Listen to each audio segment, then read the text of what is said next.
If you're looking to inspire change in yourself or someone else, you know it can be a very difficult battle. The hardest part, getting the motivation to change. Well, in his new book, Instant Influence, How to Get Anyone to Do Anything Fast, Dr. Michael Pantalon tells us how to do that in under 7 minutes. Dr. Pantalon joins us now. I have to tell you, that sounds a little too good to be true. I know, it does, okay? That's what everyone says, but it is true. Yeah, okay. People think it's a gargantuanly huge job to motivate someone, but you can actually do it with a few simple steps. Okay, so to back up a tiny bit, this is stuff that you can do for yourself and for other people. That's right.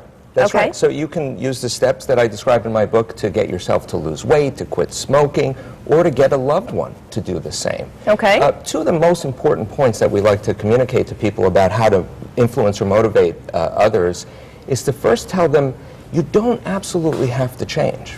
Okay. It's up to you. And that throws people for a loop, I have to say, because they're all expecting us to say, you have to do this, you're killing yourself. So take the pressure off them first. Take the pressure off. It lowers their defensiveness and it makes them more open to change. But what if they say, okay, I don't want to do it? That's fine.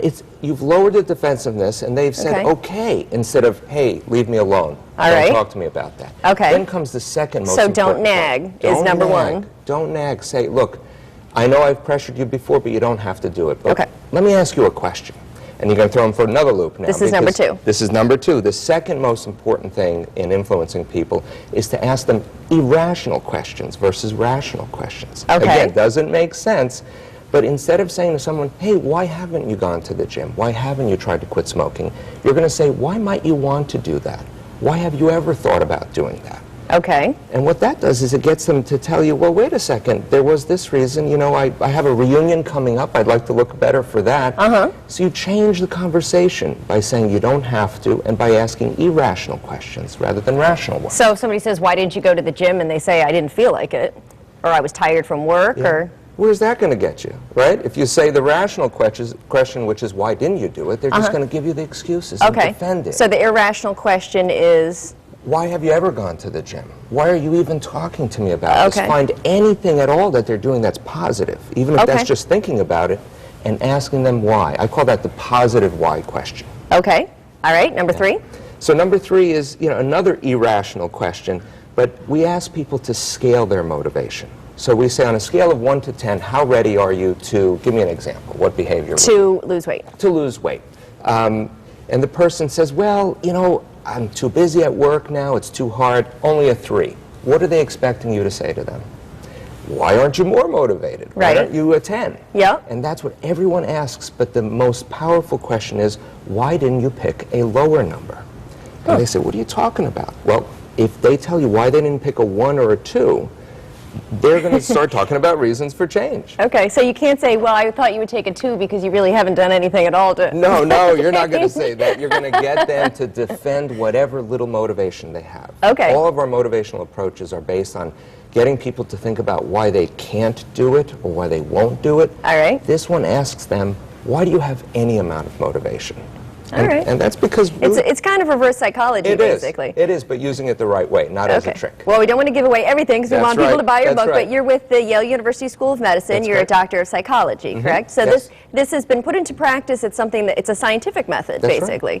And you have had success with this. We've had success from the emergency room to the boardroom, actually. Really? So in 7 minutes or less, we can get people to start thinking about why they might want to change, which usually leads to some actual change versus defending themselves about why they haven't changed. And it's not just personal things like losing weight and quitting smoking. You're saying that you can get employees to work harder, you can get customers to buy your product more. That's right. Or to consider it, you know, to at least consider it. You know, everyone is on guard and defended against the hard sell. This is the soft sell. I'm only going to want to inspire or motivate or influence someone if I can get them to come up with their own reasons for doing it. So you play good cop, basically. That's right. Interesting. Very interesting. Okay, so you are doing a book signing. That's right. We're doing it Friday, May 13th. At the study at Yale, and it's being sponsored by R.J. Julius. Oh, great. Yeah, we're looking forward to having everyone come out. So people can come out and ask you a couple of questions, get a book? They can come out and they can grill me for an hour if they want. I'm going to tell them a few questions like I did today, and then if they say, well, what if my husband says this, I'll take them on and we'll explain how to do it. So you can give them the hints. Right.